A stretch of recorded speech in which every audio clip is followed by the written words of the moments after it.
A reading from the Gospel of Matthew. Jesus spoke to the crowds and to his disciples, saying, "The scribes and the Pharisees have taken their seat on the chair of Moses. Therefore, do and observe all things whatsoever they tell you, but do not follow their example. For they preach, but they do not practice. They tie up heavy burdens hard to carry and lay them on people's shoulders, but they will not lift a finger to move them. All their works are performed to be seen. They widen their phylacteries and lengthen their tassels. They love places of honor at banquets, seats of honor in synagogues, greetings in marketplaces, and the salutation, 'Rabbi.' As for you, do not be called Rabbi. You have but one teacher, and you are all brothers. Call no one on earth your father. You have but one Father in heaven. Do not be called master. You have but one master, the Christ. The greatest among you must be your servant. Whoever exalts himself will be humbled, but whoever humbles himself will be exalted." How would Jesus have responded to the Pharisees if he were alive in the year 85 and lived in Matthew's community? This is what is going on in the passage. After all, in the year 30 AD, when Jesus began his public ministry, the Pharisees didn't have the power and prestige to ruffle many feathers. On the contrary, however, the Pharisees were actually well liked when Jesus lived.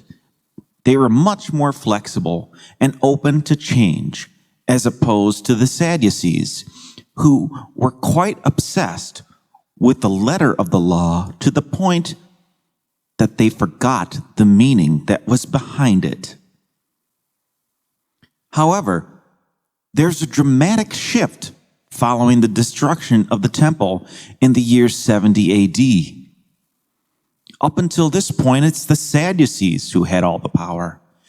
They were in charge of the temple and, by extension, a major portion of Jewish identity. In addition, this power and prestige also came with being the seat of collaboration with the Roman Empire. The Sadducees met with the Roman government officials at the temple quite frequently, and it must have happened enough times that it caused people to question the temple and the leadership on account of its relationship with the Roman Empire. That is one of the major issues that Jesus had with the temple and, by extension, the Sadducees. Calling into question the Sadducees also meant calling into question the Roman Empire. And as a result, it ultimately leads to Jesus being crucified, which is a punishment reserved for those who committed treason against the Roman Empire. They ultimately disturbed the peace of Rome, or, as we said before in Latin, the Pax Romana.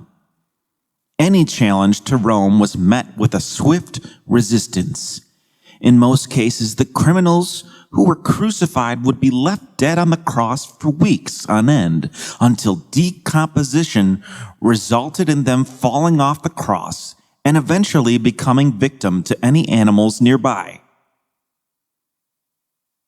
It served as a warning to those that messing with the Roman Empire can result in them being treated in the same way.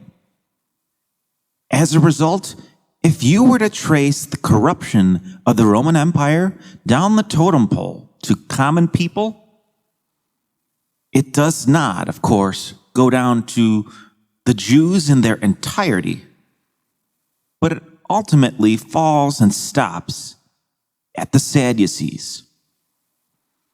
They were so out of touch with Judaism that they essentially sold their souls and crossed over to being employees of the Roman Empire. It was this crossing over to the Romans that ultimately gave the Sadducees the most power.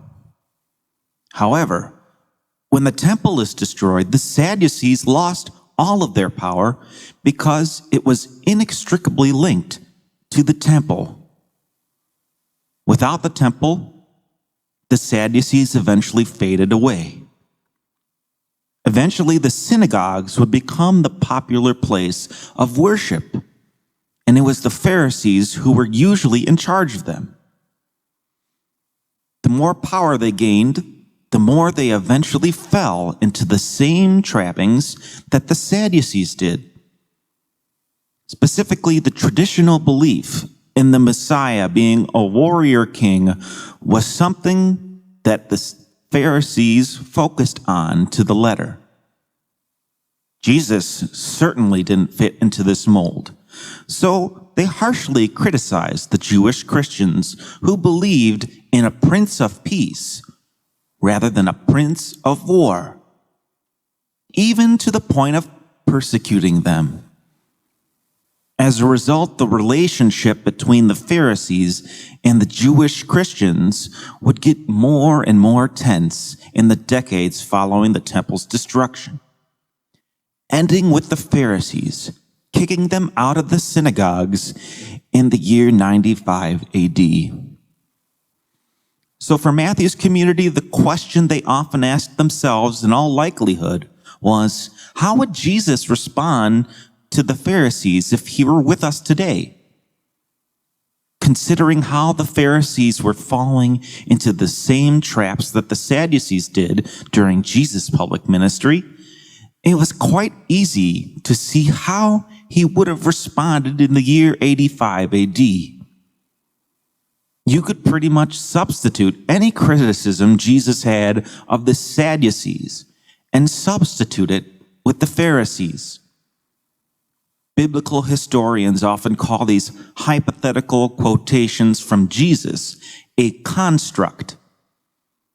They take what Jesus said and did in the 30s and bring it up to the year 85 AD.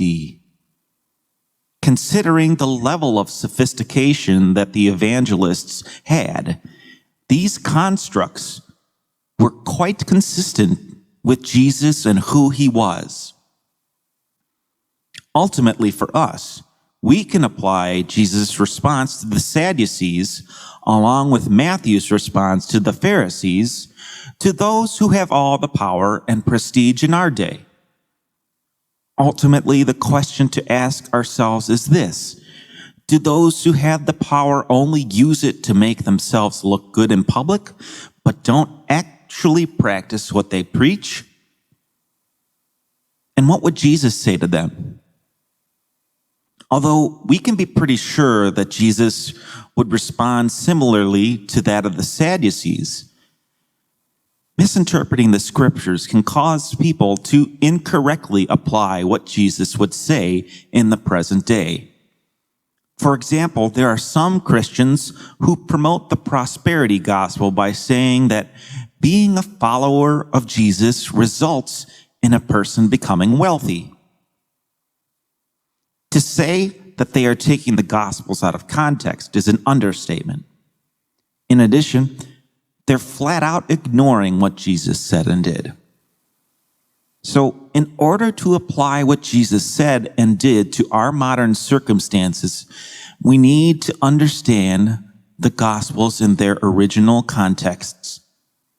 Otherwise, we can get Jesus, as well as the Bible as a whole, to say whatever we want it to say.